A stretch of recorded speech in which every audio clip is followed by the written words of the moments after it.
Salut à tous, bienvenue sur la Dinobox, je suis le Collectosaur et on se retrouve pour la présentation d'un livre sur les dinosaures. Nous, dinosaures, illustration de Zhao Chang et texte de Yang Yang. Je vous avais présenté précédemment pareil, toujours Zhao Chang et Yang Yang.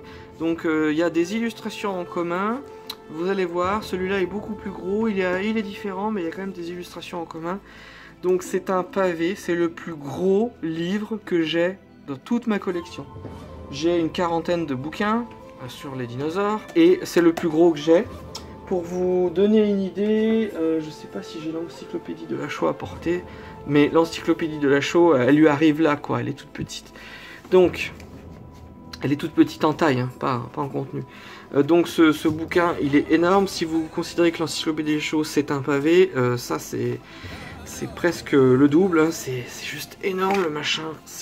Là ça prend tout le bureau, là je le pose, je peux faire cuire 2 pizzas dessus quoi. C'est énorme pour vous donner la taille. Alors ce livre qui doit peser au moins 10 kg, hop, c'est le Codex Gigas, il est juste immense. Il a des illustrations magnifiques, comme ce sont des formats je crois que c'est des double A4, un truc comme ça. Comme c'est des formats double A4, et ben vous avez beaucoup de détails. C'est super beau.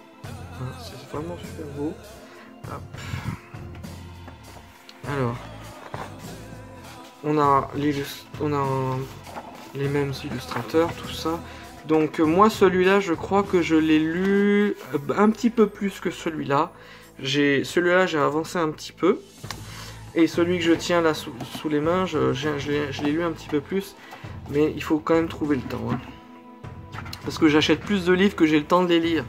Donc imaginez le temps de lire un bouquin, j'en ai déjà acheté 3 quoi. Donc c'est pour ça que j'ai plus de livres que j'en ai lu. Alors, le Trias solitaire, ouais celui-là je l'avais pas mal lu. Donc alors celui-là il est un peu spécial. C'est... on se fait un petit peu emporter, un petit peu comme dans un roman. Ça veut dire que on part dans une histoire, on a à chaque fois une illustration, on a un texte, on part dans une histoire, un thème, une petite illustration. Donc on peut dire que c'est assez vite lu et on se laisse porter quoi, on se laisse porter par le texte. C'est différent d'un bouquin comme celui-là, je vous donne un exemple. C'est différent d'un bouquin comme ça où on a plein d'informations, toutes dévoilées en même temps et on part dans tous les sens. On lit ça, ou on relit ça, ou on commence par ça, ou il y en a d'autres qui vont commencer par ça. Donc ça, c'est les livres avec beaucoup d'informations, voilà. Et là, on a à chaque fois une mono-information et une illustration derrière qui va avec. Et du coup, on se laisse porter comme ça par le texte, ça se lit posément. C'est une lecture douce, on va dire. Donc moi j'ai bien apprécié. Alors attendez, vous le voyez pas celui-là, mais il est là. Donc ouais, j'ai bien apprécié. Bien qu'il est vite lu parce que les textes sont écrits très gros, il y a quand même... Oh là là, il y a quand même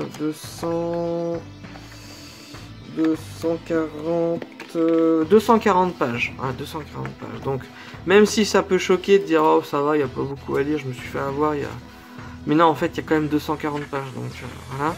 Alors après nous avons du Dilophosaure et à chaque fois un thème en particulier et il y a une certaine chronologie, donc c'est très spécial hein.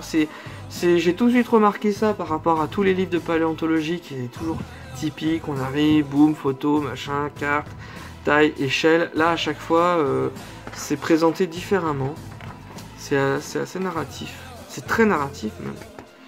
Donc le brouillon du Jurassique. Voilà, nous avons un Cryolophosaure. Alors je vous le montre parce que voilà, vous avez la crête. Cryolophosaure. Donc les illustrations sont sublimes. L'anatomie est superbement respectée, les proportions, la mâchoire, le squelette, les ostéodermes, tout ça, toute la partie, c'est super bien fait. On peut comparer ça avec une anatomie dans l'encyclopédie de Lachaud et c'est parfaitement ça. Donc les gars qui ont fait ça, si vous franchement lisez l'avant-propos, les paléontologues et illustrateurs en paléontologie, les scientifiques qui ont validé le bouquin, c'est des pointes, hein, c'est vraiment des pointes dans le domaine, donc ils ont fait, ça fait un boulot de fou. Là on a l'abéliosaure, voilà. Donc je vous montre rapidement les différentes images. Il y a après ce style un petit peu aussi crayon. Là on a des illustrations magnifiques, c'est magnifique, j'aime bien le côté noir et blanc aussi. Ah regardez un petit peu là, alors, vous pouvez pas tout voir, hein. Je vais pas m'amuser à chaque fois à dézoomer, mais voilà, tac. Le livre est tellement grand. Donc ça c'est une illustration par exemple qu'on retrouvait dans l'autre bouquin, mais par exemple, au lieu qu'elle soit sur 2 pages, elle était sur une seule page. Vous voyez, c'est présenté différemment. Donc si vous êtes un fan d'illustration, vous aimez les belles photos, les belles images, et que vous aimez pas trop lire, c'est le bouquin qu'il vous faut. Si vous aimez un petit peu plus lire, et les belles illustrations, c'est celui-là qu'il vous faut. Voilà. Moi j'ai pris les deux, comme ça je peux comparer.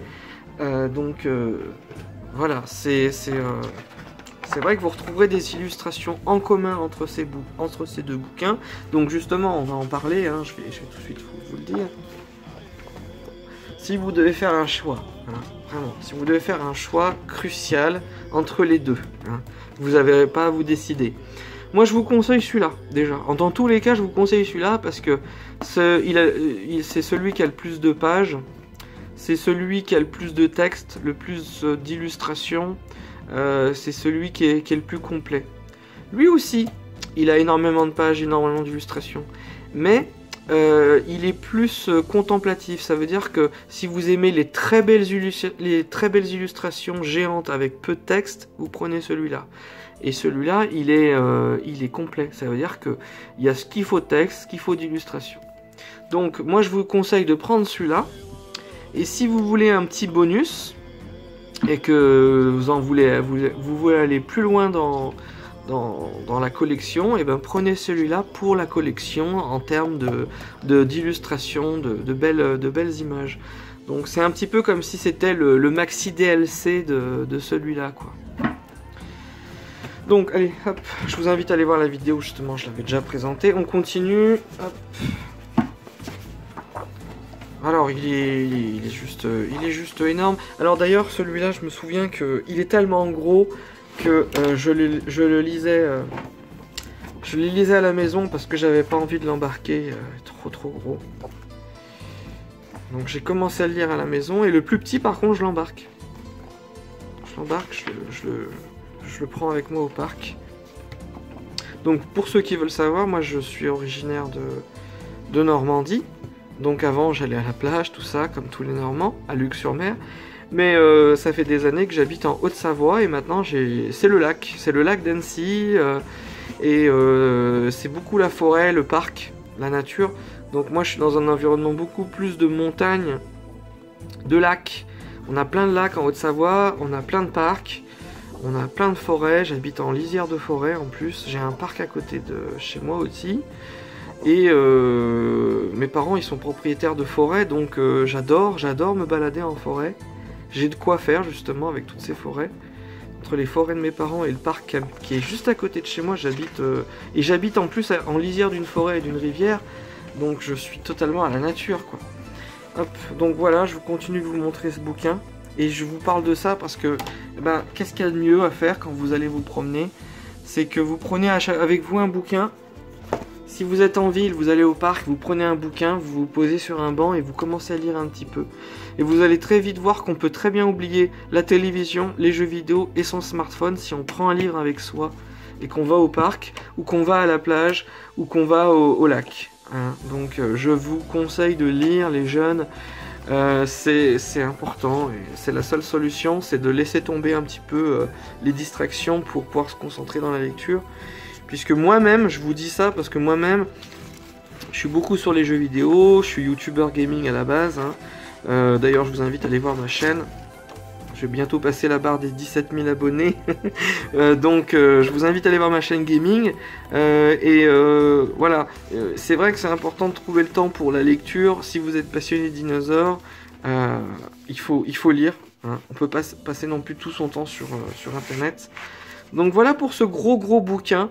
Donc vraiment apprendre si vous êtes vraiment collectionneur et vraiment fan pour les illustrations, puisque il faudra passer d'abord par cette version là du bouquin. Il est quand même assez cher, hein. Il est assez cher parce que il coûte, attendez, je vous avais pas dit le prix celui-là.